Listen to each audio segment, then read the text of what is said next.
Good afternoon. I am joined this afternoon by Jonathan, who is bilingual, and he is going to tell us all about learning languages and why he thinks we should celebrate languages. So, first of all, Jonathan, are you able to introduce yourself and tell us a bit about the languages that you speak? Yep, so my name is Jonathan He, and I'm 16 years old, and I speak English, Mandarin, and I'm currently studying French at school. What do you think obviously you're quite bilingual. You've got, European language and Asian language as well. What do you think the benefits of learning different languages are? What are the benefits that you gain from it? I find that the benefits, there are a variety of them. For instance, you get to interact with a lot of, I guess you get to broaden your horizon. Hmm. Knowing different languages is, for me, a way to kind of understand other cultures. Because I find that language and the kind of vocabulary and the sentences that they use also kind of influence what kind of people they are. I'm not too familiar with Mandarin or French, to be Mm. honest.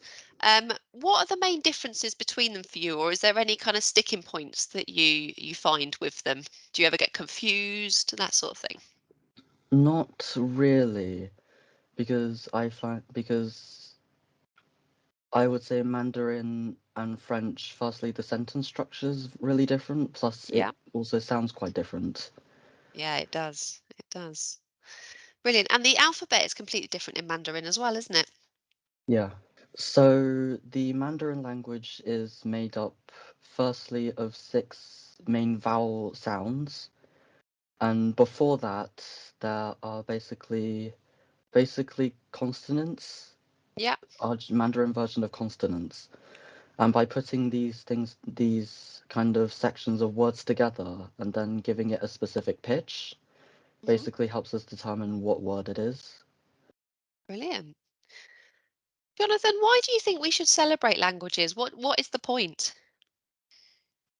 Languages, although there are a lot, and it's basically impossible for one person to learn all of them, I find it's a way for everyone to get together. Knowing the world, especially now, with a lot of conflict and all Yeah. that, I find that being able to appreciate all the different languages that people speak really kind of makes us appreciate what people will have to go through. Yeah. No, that's a lovely sentiment about, lots of conflict in the world, and it's a lovely way to connect with people.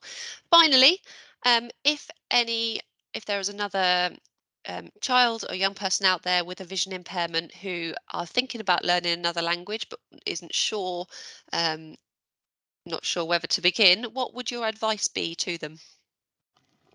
My advice for you is simply if you want to do it and you feel like it will bring a lot of benefits into your life in the long run, then by all means do it.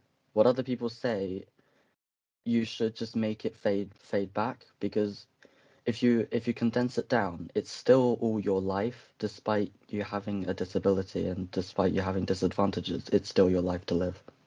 Brilliant. And finally, one final question from me is, as you have a vision impairment, does that affect your ability to learn a language at all? No, not really. Mainly Brilliant. it's just that I need texts to be enlarged, but Hmm. apart from that, everything's fine. Brilliant. Well, what a lovely chat, and thank you so much for joining me this afternoon, Jonathan. Thanks for having me.